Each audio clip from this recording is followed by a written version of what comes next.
Sometimes the most unexpected source for material makes for an evening of imaginative theater. Entertainment reporter Vince Gerasole says that's exactly what you'll find as Writers Theater presents Natasha, Pierre, and the Great Comet of 1812. The creators of this production have taken a piece, just a piece of War and Peace, and turned it into a rich musical, now on stage at Writers Theater. Round 5, 3, and this is all in your program. Natasha, Pierre, and the Great Comet of 1812 is an enchanting production that will engage you at every turn. It's a complicated Russian novel. Everyone's got 9 different names. It's based on a short, 70-page passage from the Tolstoy epic. Natasha, in Moscow, awaits the return of her fiancé from the front lines.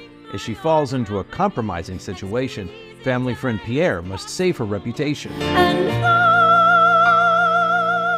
Written by David Malloy, the score is full of surprise musical stylings. We spoke with director Katie Spellman. At first glance, you might not think that this is the best material for a musical, but it kind of sort of is, isn't it? I think it is. You know, we chatted about that on our first day with the company, and I think that War and Peace is an absolutely dense and brilliant masterpiece, but this specific 70 pages really does have like kind of a gorgeous musical theater arc where you're seeing these two parallel stories moving alongside each other, and they don't intersect until the very end. And both of those people are changed by that encounter, and then the ending is a beginning. And that's actually one of my favorite structures for a musical. So I think that specific book, those 70 pages of book 8, really do lend themselves really beautifully to a musical. If you've listened to the soundtrack, you know that there really isn't one genre of music binding it all together, is there?